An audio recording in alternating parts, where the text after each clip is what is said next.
Hey guys, Brian from Boas here. In today's Suriname Boa Spectacular, I'm going to show you guys some really nice, beautiful, colorful Suriname Boas from my collection, including some of this year's breeders, as well as some holdbacks that I'm growing up. I'm even going to show you guys a beautiful, unrelated Suriname male that I unexpectedly acquired just a few months ago.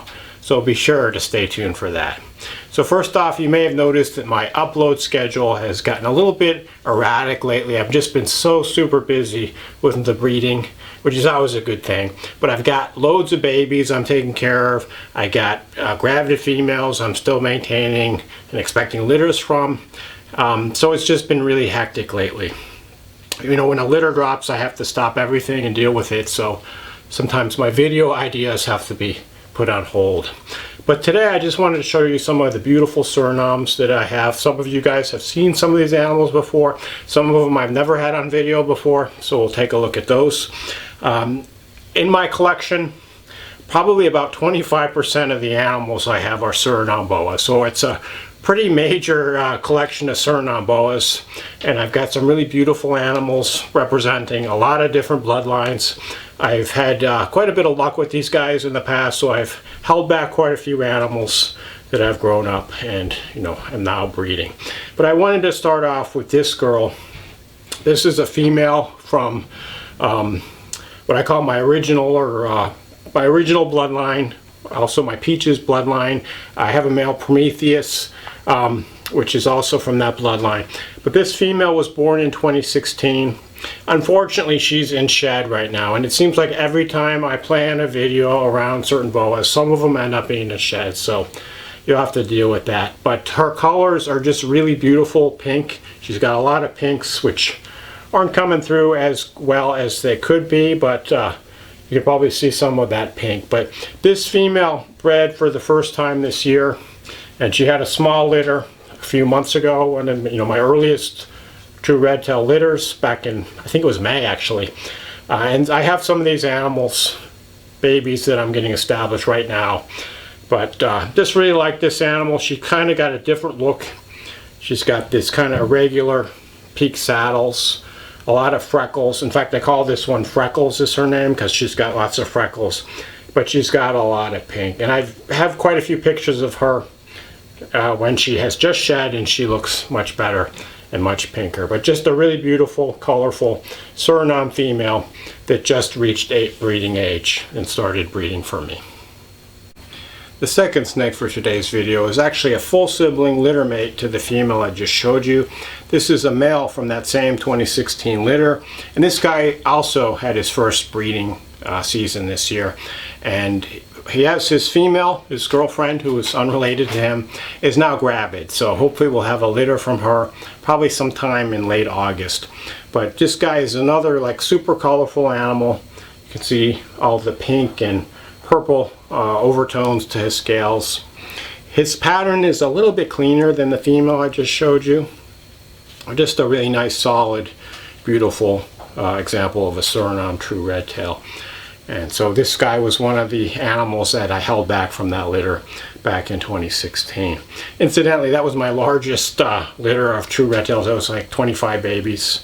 So most of my litters of true red tails are around, you know, 10 to 15 babies, but sometimes you're lucky and you get a bigger litter. So hopefully this guy, I actually bred him with this female who is actually very small. She's only about 5 feet. Even though she's now 8 years old. So it's interesting to see how many babies. Usually with the smaller females you get a smaller number of babies, but she looks really, really big. So hopefully those aren't just slugs. But it's also interesting to see if this will be like a dwarfish line. If this female is only around 5 feet, if maybe the babies have a tendency not to get so big also. This male he's probably about 6 feet or so. You know, pretty standard size for a young adult male Suriname true red tail, but he probably won't get all that much bigger than this. But just a really beautiful, colorful, pinkish Suriname red tail. So I'm going to show you successively younger animals, and this female is a year younger than the two animals I just showed you. This is a 2017 holdback, And this is a female whose father was the legendary Prometheus himself. I had a second litter from Prometheus in 2017 that was unfortunately smaller. Just have a few holdbacks here. Ended up selling a few of the others. But this particular animal is just really beautiful. Just really beautiful pinks. And she just has this like glow to her. It's almost like an incandescence. You know, this best way I can describe it, but just something about the color of the top of her back and the sides just kind of glows. And then you can see that tail, the long bright red tail from her famous father. Just a beautiful animal. She's a little bit small, you know, for a 5-year-old, but you know, they grow at the rate they do. She's not going to be ready to breed next year, possibly the year after. I'll just have to see. But you know, sometimes it takes them 7 or 8 years to reach breeding size. But this particular female, I plan to pair with one of the 2016 Prometheus line animals that are her half-sibling. You know, just so that they won't be quite so closely related. But the babies will be genetically equivalent to full siblings from the legendary Prometheus, who's unfortunately no longer with us. But really beautiful animal. You know, I haven't really photographed this one all that much. You can see she's a little wily today. But just looking at her colors and, you know, her beautiful pattern makes me want to grab my camera and get out there and, you know, make some nice photographs of her. Yeah, so great animal from 2017. 2018 and 2019 were not really good years for me as far as Surinams. I ended up having none in 2019 and just a small litter in 2018. This is actually the only holdback Suriname I have from 2018. So this was a female produced from a male that I got from Matthew Blackburn. And this male was descended from Fudo and wild-caught parents. And this female just has this really nice, clean, peaked saddle pattern. Nice long red tail. And you can see this is a female who's almost 4 years old, and she's starting to show the body structure of an adult true red tail. So the body kind of flattens out, it becomes much squarer and much more muscular. You can see she's probably about 4.5 feet or so. So this female probably is, I don't know, at least 2 years away from breeding, maybe 3, but she's right on track for where she should be at this size. I find that the Surinames tend to grow the slowest. The Peruvians go a little bit faster. The BCI, the BI, you know, like the Colombian boas I have, grow by far the fastest in my morph boas, but Surinames are just slow growers, so you just have to be patient. You can't push them. She's getting a little spastic here. But just nice animal from 2018 that, you know, adds some nice diversity into my breeding colony. This beautiful animal was born in 2019, and he actually is a male that I recently was lucky to acquire and add to the collection, who brings some new bloodlines in as well. So it's an interesting story about how I acquired this guy. When he belonged to one of the viewers of the Brian Boas YouTube channel, and this viewer's living situation had changed, and unfortunately he needed to find a new home for his beloved pet boa, so he reached out to me. And so initially I was a little reluctant to add any more animals because, as I've said, I'm not adding any new animals to my collection other than holdbacks. But he sent me this picture, and this guy just blew me away as far as his appearance. This guy was produced by Brian Abramson in 2019. He is from the Florida Redtails bloodline crossed with a bloodline from Rob Tudahope, if I pronounced his name correctly. You know, Rob Tudahope is known for very colorful, clean looking red-tail boas from Suriname. And so this is a really nice litter produced by Brian Abramson. Brian actually named this particular bloodline the Tuda Flirt, which is a combination of Tudahope and FLRT Florida Redtails. So it's a Tuda Flirt boa. And this guy is just, actually looks quite a bit different from my boas. He's, as you can see, much cleaner than the boas I produce typically, which have more of a wild look to them. He's got a lot of pinks. You can see his sides are just dripping with pink. And he's got this beautiful long red tail as well. You can see he's got kind of thin peak saddles. It's kind of I think he got this from the Rob Tudahoe bloodline. Boas often have very thin saddles. Sometimes they just have a little dot instead of a saddle, or even no pattern or saddle at all, just kind of a patternless in areas, some of the areas. But just a really beautiful animal. And what also I really like about this guy is he's really chill for a Suriname. You know, he doesn't squeeze too hard, and I take him out. He doesn't try to get away. He just looks around, you know, very inquisitively, you know, as though there's quite a bit going on in his head. He seems like a wise little boa. But looking forward to watching this guy grow up and, you know, breeding him at some point in the future. Since he's a little smaller, I thought I'd get out my close-up lens and take a quick look at the details of this boa, as well as show you a few other younger boas with my close-up lens.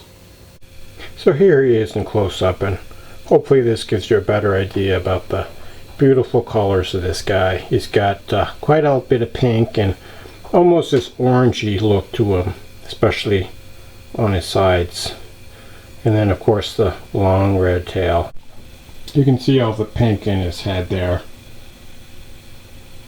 It's a really cool animal. So again, this is a true to flirt Suriname red tail, Florida red tail, crossed with Tudahoe bloodline. And look at how gorgeous and clean that long red tail is. Just a beautiful, beautiful animal. Incidentally, I decided to name this guy. This is one of the few animals in my collection that struck me that should have a name, and I call him Mr. Pink. And bonus points if you know the 90s violent drama movie that Mr. Pink was a character in. If you can write it in the comments below, you'll get bonus points. Moving on a year, we have a wholeback Suriname male from 2020 that was born here. And I selected this guy because of his clean pattern and of course the long red tail. He's also got quite a bit of color and pink in his sides. He's not really sitting still, so he might be going out of focus, but I thought I'd give you a side shot. You can see this guy definitely has a different personality than the Mr. Pink that I just showed you. He's definitely moving around quite a bit more. But a beautiful, clean, pinkish Suriname. This guy was actually a little bit small when he was born, and he grew kind of slowly. I've been doing this check-in, weigh-in every year with him, so the 2-year episode is due pretty soon, comparing his weight to the weight of my Peruvians born the same year. I would say this guy is about 2.5, maybe 2 3/4 feet right now, so still a little small for a 2-year-old, but you just got to be patient. Sometimes it just take a while to reach breeding size. One more boa for today's video. This is actually a 2021 yearling holdback, and this guy luckily just shed, so he's looking quite nice. But just a beautiful light pinkish animal. This is from the Prometheus bloodline, so you can see that super long red tail there as he exits the tub. This guy's not really sitting still either, but I'll just do my best to give you a side shot there. And this particular guy I named Pink Floyd. Actually, maybe not the most original name for a pink boa, but I'm a huge fan of Dark Side of the Moon and The Wall, so I had to name a boa Pink Floyd. And this is the guy. And there you can see Pink Floyd is just slithering away on the side of the tub. Really a chill boa, but today he's just not in the mood to hold still. I like that half saddle he's got right there. I hope you enjoyed this look at some of the beautiful Surinames I'm lucky to have in my breeding colony to draw on as I produce the next generation of Suriname red tails here at Bryan Boas. As I mentioned, I consider my Surinames to be the crown jewel of my collection, and I doubtlessly will have a few more lucky animals that I hold back this year to add to the future breeding trials. Anyway, if you have any questions or comments, feel free to shoot me a line. Thanks for watching and enjoy your boas.